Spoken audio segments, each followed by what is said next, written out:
வாழிய செந்தமிழ், வாழ்க நற்றமிழர், வாழிய பாரத மணித்திருநாடு. பாரத மணித்திருநாடு நேயர்கள் அனைவருக்கும் வணக்கம்.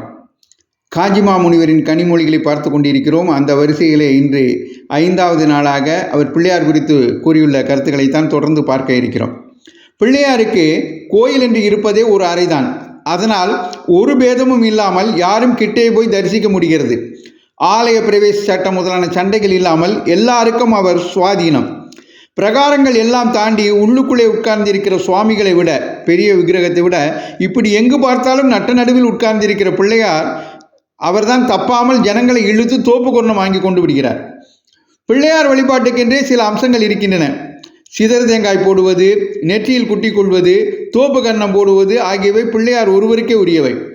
பிள்ளையார் சன்னதியில் 2 கைகளையும் மறித்து நெற்றி போட்டில் குட்டி கொள்ள வேண்டும்.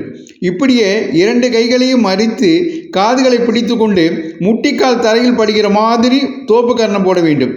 இவை எதற்கு என்றால், யோக சாஸ்திரம் என்று ஒன்று இருக்கிறது. அதிலே நம் நாடிகளில் ஏற்படுகிற சலனங்களால் எப்படி மனசையும் நல்லதாக மாற்றிக்கொள்ளலாம் என்று வழி சொல்லி இருக்கிறது. நம் உடம்பை பல தினசாக வளைத்து செய்கிற அபியாசங்களால், சுவாசத்தின் கதியில் உண்டாக்கி கொள்கிற மாறுதல்களால் நம் உள்ளம் உயர்வதற்கான வழி அந்த சாஸ்திரத்தில் சொல்லப்பட்டிருக்கிறது. நெற்றி போட்டில் குட்டி கொள்வது, தோப்பு கர்ணம் போடுவது இவற்றால் நம் நாடிகளின் சலனம் மாறும். மனசில் தெய்வீகமான மாறுதல்கள் உண்டாகும். நம்பிக்கையோடு செய்தால் பலன் தெரியும். குழந்தைகளுக்காக நீதி நூல்களை செய்த ஔவையார் பெரியவர்களுக்கு கூட எளிதில் புரியாத பெரிய யோக தத்துவங்களை வைத்து பிள்ளையார் மீதே ஒரு ஸ்தோத்திரம் செய்திருக்கிறார். அதற்கு விநாயகர் அகவல் என்று பெயர். அளவில் சின்னதுதான் அந்த அகவல் ஸ்தோத்திரம். பிள்ளையாரை நினைக்கிற போது ஔவையாரையும் நாம் சேர்த்து நினைத்தால் இரட்டிப்பு அனுகிரகம் கிடைக்கும். விநாயகர் அகவலை சொன்னால் 2 பேரையும் ஒரே சமயத்தில் நினைத்ததாகும். எல்லாரும் இதை செய்ய வேண்டும். வெள்ளிக்கிழமை தோறும் பக்கத்தில் உள்ள பிள்ளையார் கோயிலுக்கு போய் விநாயகர் அகவல் சொல்லி விக்னேஸ்வரனுக்கு அர்ப்பணம் பண்ண வேண்டும். பிள்ளையாருக்கு எல்லாரும் சொந்தம். பிள்ளையார் எல்லாருக்கும் சொந்தம். ஏழை எளியவருக்கும் சாஸ்திரம் படிக்காத சாமானிய ஜனங்களுக்கும் கூட சொந்தம். மற்ற சுவாமிகளின் நைவேத்திய விநியோகத்தில் பெரிய மனுஷர்களுக்கு தான் முதலிடம்.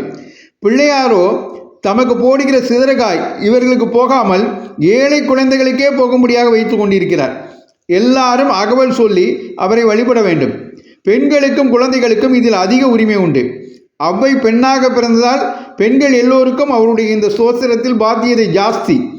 அவள் குழந்தைகளுக்கு உபதேசித்த பாட்டி. விநாயகரும் குழந்தை தெய்வம். அதனால் அவளுடைய அகவலை குழந்தைகள் யாவரும் அவர் முன் பாடி சமர்ப்பிக்க வேண்டும்.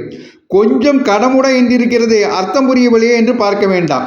அர்த்தம் புரிந்தாலும் புரியாவிட்டாலும் அவ்வையின் வாக்கிற்கே மகிமை. நன்றி, வணக்கம்.